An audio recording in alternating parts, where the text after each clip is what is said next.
कर लेंगे, फ्री हो जाएंगे, बैठ जाओ।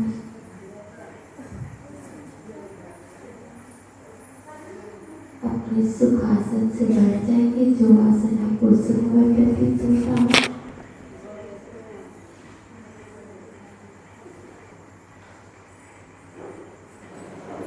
अपने दोनों नयन बंद कर लेंगे।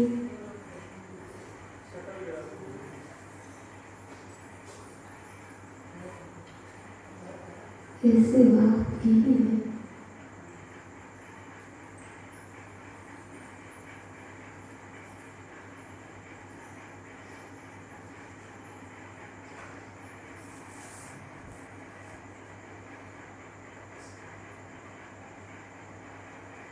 बंद हो गई है।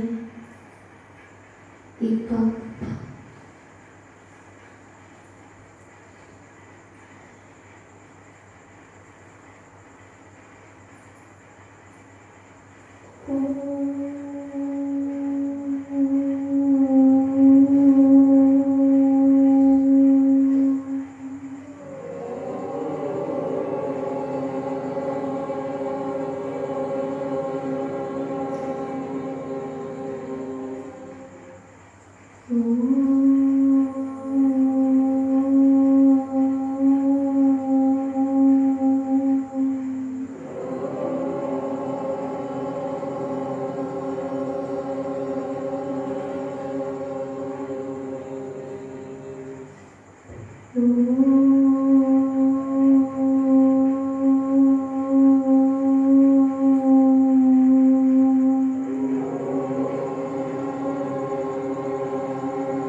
ओंकार की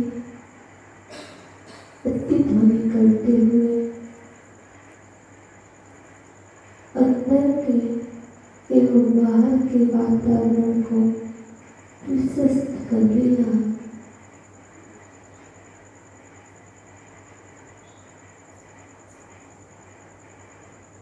अब कोई भी अपवित्र प्रदूषण ना बाहर रहा है और ना ही अंदर है। सभी जगह पवित्र पवित्र वर्णनाएं फैली हुई हैं।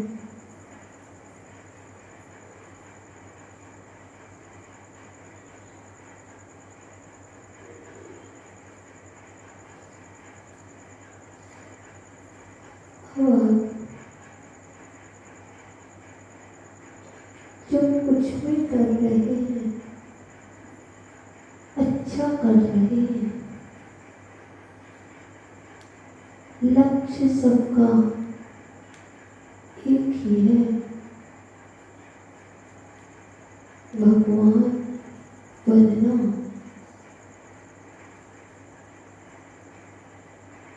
भगवान बनने के लिए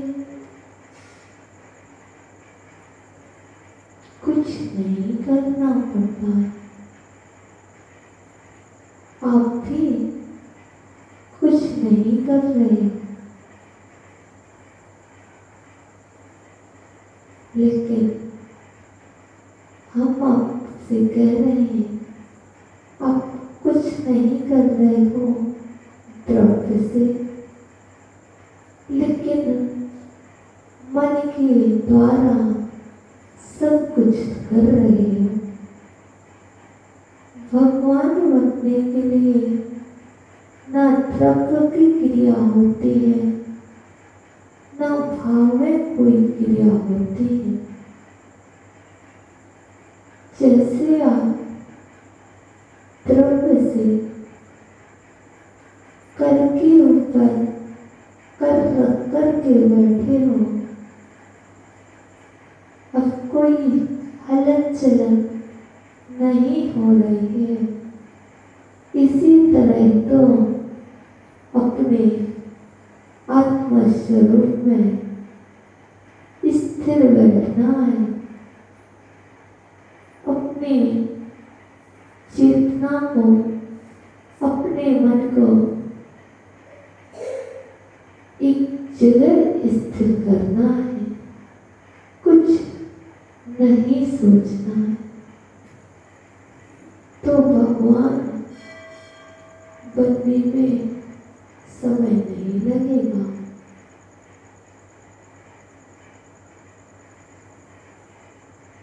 क्योंकि भी आप भगवान बनोगे तो इसी प्रक्रिया से बनोगे। जो कार्य आप करते आए हो उसको नहीं करना पड़ेगा। आप हिंसा भी करते आए हो, चोरी भी करते आए हो, खुशी परिग्रह छोड़ ये 5 पाप करते आए हो। अब इन 5 पापों का त्याग करना होगा।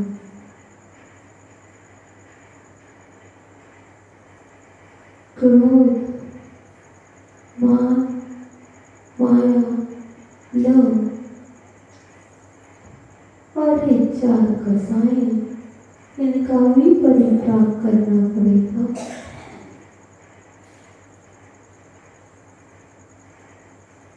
आप अनादि से इन पाप और कसायों को करते आ रहे हैं, इसलिए भगवान नहीं बने, अब ब्रह्म। जो कार्य आप अनादि से करते आ रहे हैं, इन सब कार्यों को नहीं करोगे तो भगवान बन जाओगे। जो करते आए हो उसको नहीं करना, जो अब तक नहीं किया उसको करना प्रारंभ कर दो तो भगवान बन जाओगे।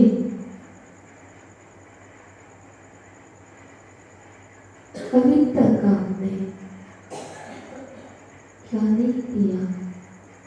पंच महाव्रत धारण नहीं किए, पंच समिति का पालन नहीं किया, 6 आवश्यक का पालन नहीं किया,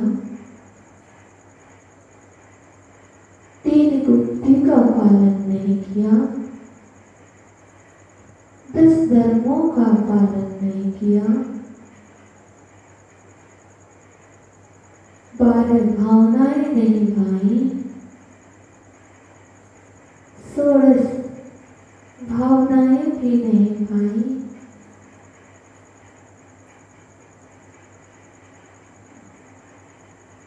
और अपने जीवन में ऐसे बहुत सारे कार्य नहीं किए जिन कारणों से हम भगवान बनते हैं। तो सिर्फ आपको भगवान बनने के लिए ऐसे कौन कौन से कारण हैं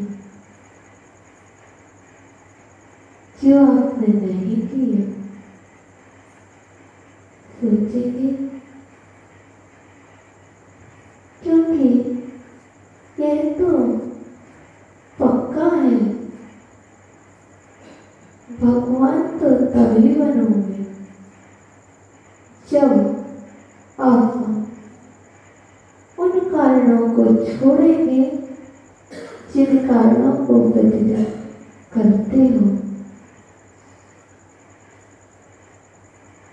जब वह कार्य छूट जाएंगे तब कहीं आप भगवान बनने का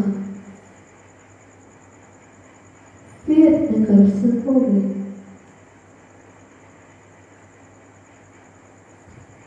भगवान बनने के लिए बोलना नहीं पड़ता है, किसी से बात नहीं करना पड़ती।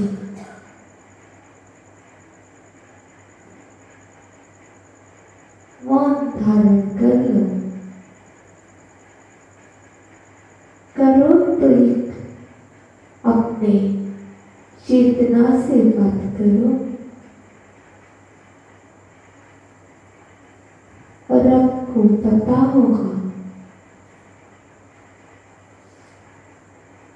यदि आप भगवान बनने के मार्ग पर भी चल गए, उसके बाद में मुनिराज भी बन गए, लेकिन जब तक यह राग द्वेष और मोह आपके अंदर चल रहा है तो आप भगवान नहीं बन सकते।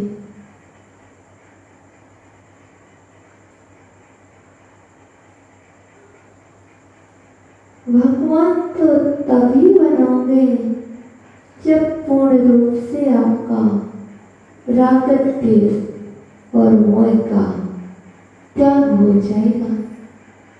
तो आपको पता होगा आप कभी अनंत नहीं बने और आप कभी सिद्ध नहीं होंगे, क्योंकि जो अनंत बन जाता है, अरहंत पद को पा जाता है, वह नियम से सिद्ध होता है। इसलिए आपने बहुत सारे पद पाए हैं।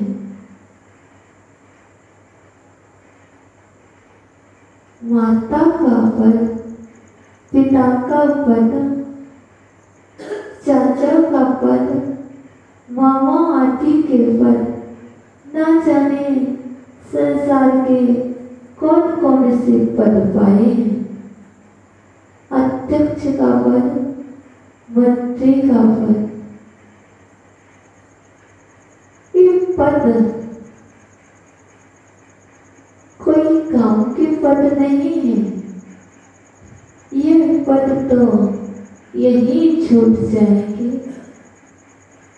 यदि कोई पद पाना है तो अनंत पद को पाओ, सिद्ध पद को पाओ, जो तुम्हें परम पद में स्थित करती।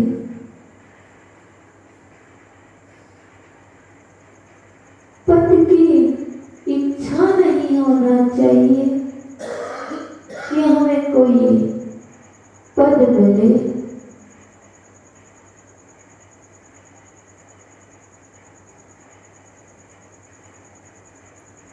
क्योंकि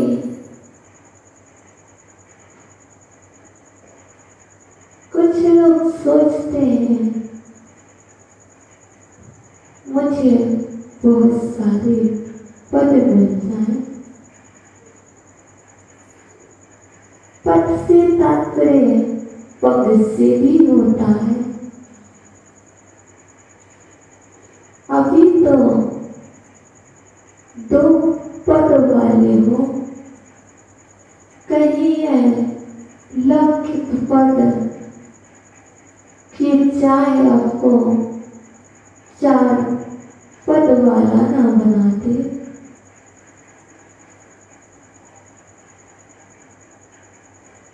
लौकिक पद की तृष्णा कहीं आपको 8 पद वाला ना बनाते।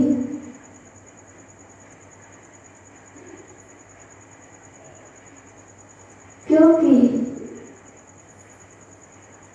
जिसका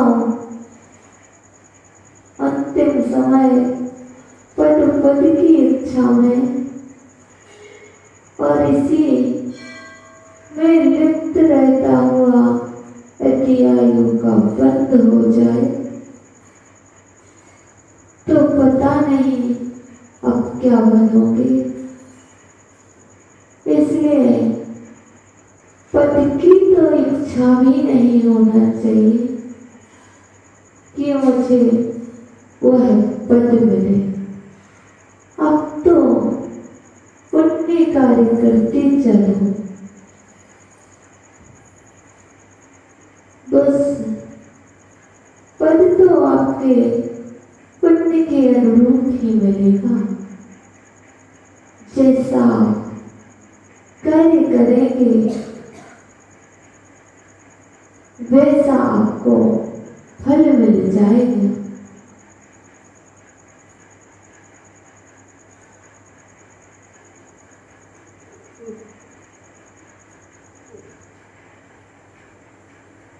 आपके लिए यदि कुछ पाना है,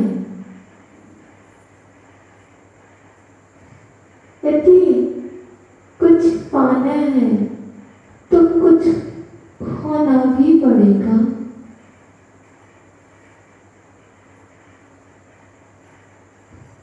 यदि आपको ब्रह्मचर्य व्रत पाना है तो अब ब्रह्म को खोना पड़ेगा।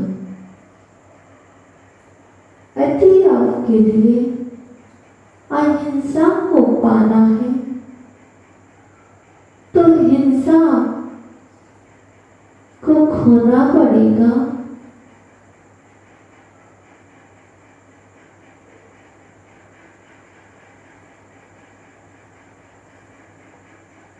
यदि आपको आचार्य व्रत को पाना है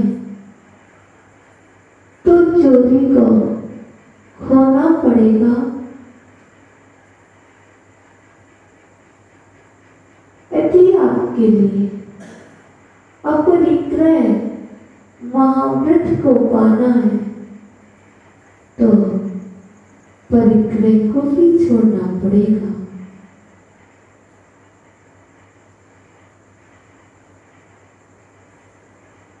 और सत्य धर्म को पाना है तो असत्य अधर्मों को छोड़ना पड़ेगा। जब तक आपके जीवन में असत्य विद्वान रहेगा, असत्य मौजूद रहेगा, तब तक सत्य से बहुत दूर रहोगे, सत्य को नहीं पा पाओगे। और इस सत्य को पाने के लिए आपके लिए वाणी पर कंट्रोल होना आवश्यक है। जिस प्रकार घोड़े के लिए लगाम आवश्यक होती है, उसी प्रकार यदि हमें सत्य महाव्रत को पाना है तो हमारे लिए भी वाणी रूपी लगाम की आवश्यक होती है।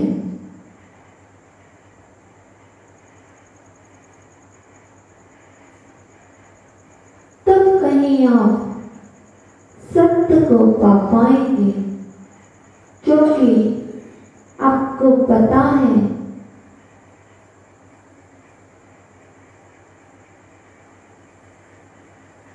जो वस्तु है वह सत्य स्वरूप ही तो है।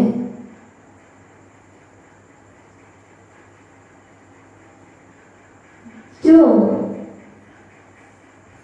आपकी वचन वर्गणाएं निकल रही हैं, वस्तु तो सत्य ही है, लेकिन जो वचन वर्गणाएं उद्गल वर्गणाएं निकल रही हैं वह असत्य हो सकती हैं, लेकिन वस्तु असत्य नहीं हो सकती।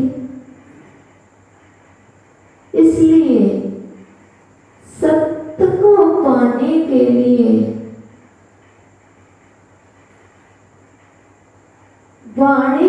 भी असत पर लगाम लगाना होगी,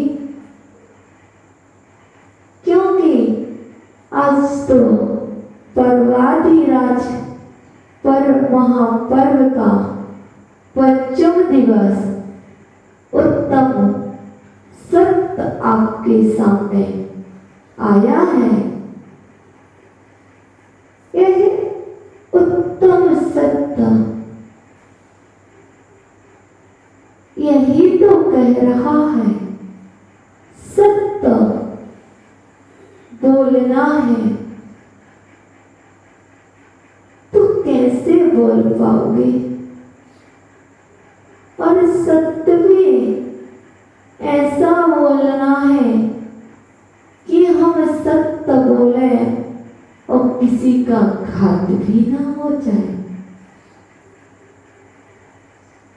ऐसा सत्य भी नहीं बोलना है जिससे किसी के प्राण चले जाएं, और ऐसा असत्य भी नहीं बोलना है कि उसके प्राण चले जाए या संकट में पड़ जाए।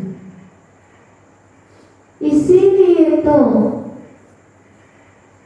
बता रहे हैं कि मौन हो जाना सबसे बेहतर है, ना सत्य ना असत्य।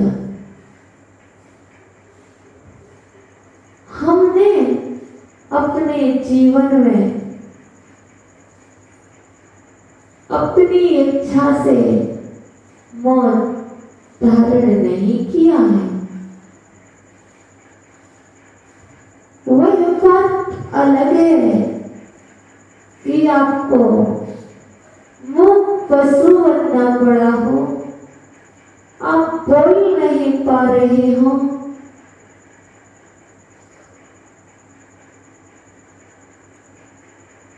तो आप मुंह पशु के साथ साथ मुंह मनुष्य भी बन गए होंगे। तब तो आपकी मजबूरी रही होगी कि आप बोल नहीं पा रहे। यदि हम बोलते हुए होने पर भी यदि अपनी वाणी पर विजय प्राप्त कर लेते हैं तो हमें क्या होता है?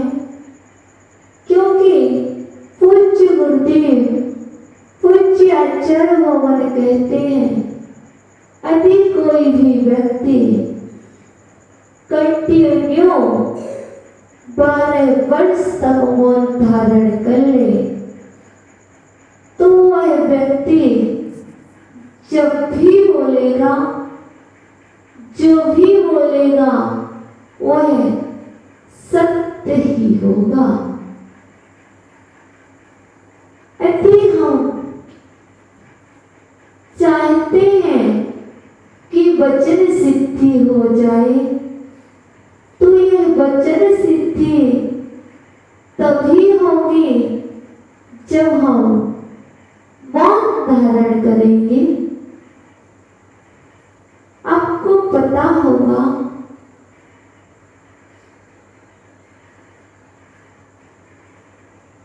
आप कहते हैं पूज्य आचार्य भगवान विमल सागर जी महाराज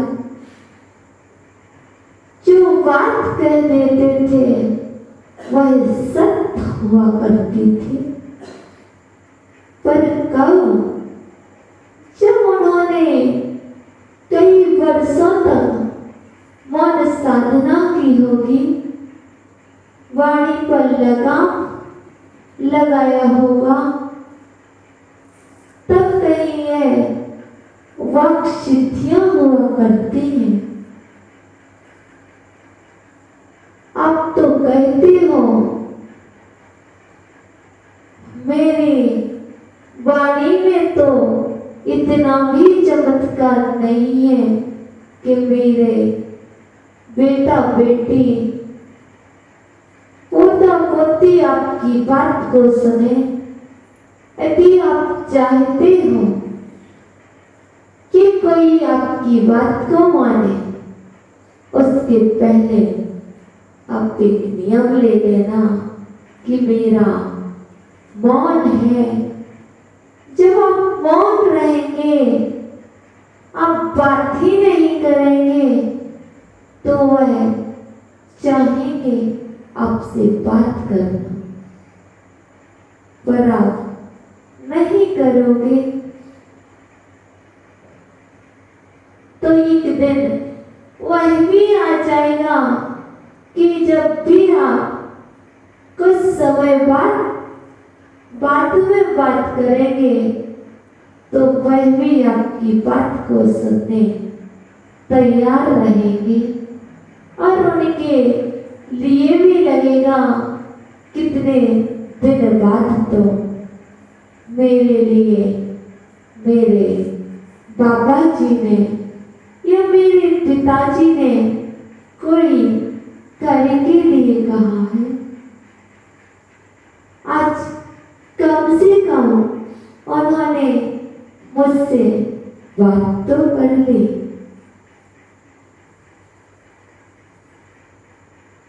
जब आप इस मुख पर ताला लगा लेंगे, तो संभव ही है जब भी आप जो भी बोलेंगे सत्य ही तो बोलेंगे, असत्य नहीं बोलेंगे। और सत्य बोलने के लिए ऐसा आपको करना ही पड़ेगा। आपको पता है, जब तक हम बोलते रहेंगे तो आप भगवान नहीं बन पाओगे।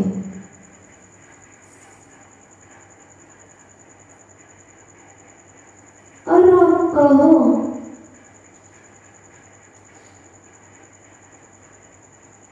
कि हम व्रतों को अंगीकार कर लें तो भगवान बन जाओगे, नहीं बन पाओगे, क्योंकि अभी हम आपको बताते अरहंत भगवान जो समूह शरण में स्थित है, वह पूर्ण ब्रह्मचारी नहीं है। आप सोच रहे होंगे कैसे नहीं है, क्योंकि अभी उनके 8 कर्ममलों में से 4 कर्ममल शेष रह गए, इसलिए अभी वह पूर्ण ब्रह्मचारी नहीं है।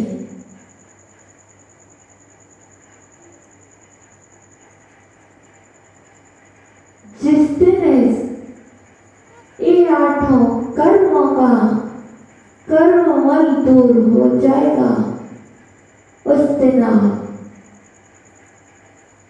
पूर्ण ब्रह्मचारी हो पाओगे। सिर्फ बाहर में स्त्री पुरुष का त्याग करना ब्रह्मचर्य व्रत नहीं है। यह तो प्रवेश करने के लिए बता दिया है। जब भी आप उस ब्रह्म में इस आत्मा की ओर बढ़ेंगे, तो इनसे दूर रहना पड़ेगा। चर्या में आचरण आत्मा में आचरण करने के लिए यह स्त्री पुरुष विपरीत समझना, इन सब का त्याग करना होता है। तब कहीं आप ब्रह्म स्वरूप आत्मा को पा पाते हैं।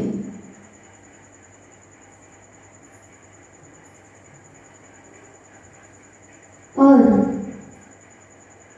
तो और कहते हैं उपवास करना, उपवास तो करना, भूख को सहन करना तो सरल है, लेकिन यह जो उपवास हो रहा है किस लिए? अपनी आत्मस्वरूप में पाने के लिए, आत्मा में स्थित होने के लिए उपवास करना। इस शरीर को कष्ट देने के उद्देश्य से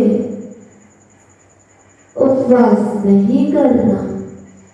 उपवास तो वही है जो आत्मा में स्थित कर दे।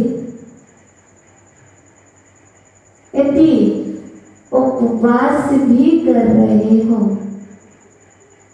और बाहर के राग द्वेष और बाह्य पदार्थों में लगे हुए हो, तो यह उपवास सार्थक नहीं होगा।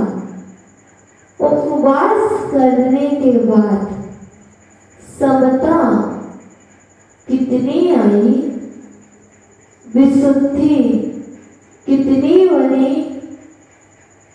इसलिए उपवास करना मना नहीं है, पर समता और विशुद्धि भी उससे कहीं ज्यादा रखनी चाहिए। जितना आप पुण्य कार्य प्रतिदिन कर रहे थे, उपवास के दिन साधना कब तो नहीं हो गई। साधना डबल होना चाहिए, क्योंकि हमने भोजन का समय बचाया है। इत्यादि जो कार्य हैं, जिन कार्यों में समय लगाते थे, उन कार्यों को बचा करके आपने उपवास किया है। तो वह सारे कार्य अब आपके अपने आत्मा स्वरूप में लगना चाहिए, ध्यान में लगना चाहिए। अब मुझे क्या करना है? अभी तक तो मैं भोजन करता था, तो मुझे बहुत सारे कार्य करना पड़ते थे। भोजन करते थे तो बर्तन भी साफ करना पड़ते हैं, बनाना पड़ता था, तब भी समय लगता था। लेकिन जब उपवास कर रहे हो तो कम से कम भगवान के सामने बैठ जाना, देखना भगवान आप भी अपनी आत्मा में स्थित हैं, आप कुछ नहीं कर रहे हो। मुझे भी तो आपके जैसा अपने आत्मा में स्थित होना है, इसीलिए तो हम उपवास कर रहे हैं। समता को धारण करना, विशुद्धि को बढ़ाना, क्योंकि आपको पता है पारसनाथ भगवान जब ध्यान में बैठे थे तो उन्हें कोई विचलित नहीं कर सका, ना बारिश, ना पत्थर, ना ओले ना आग। और हम ध्यान में बैठते हैं तो हमें तो मच्छर भी विचलित कर लेता है। कौन कौन विचलित कर लेता है? उतनी एकाग्रता कब आए जब हम पारसनाथ जैसे उपसर्ग को सहन कर सके। उतनी समता, उतनी विशुद्धि, उतनी एकाग्रता हम सभी के जीवन में आए कि हम भी कम से कम पारसनाथ जैसे समता तो आ जाए। पारसनाथ तो नहीं बन पाओगे, लेकिन उन जैसी समता हम सभी के जीवन में आए और उत्तम सत्य को हम पा सके।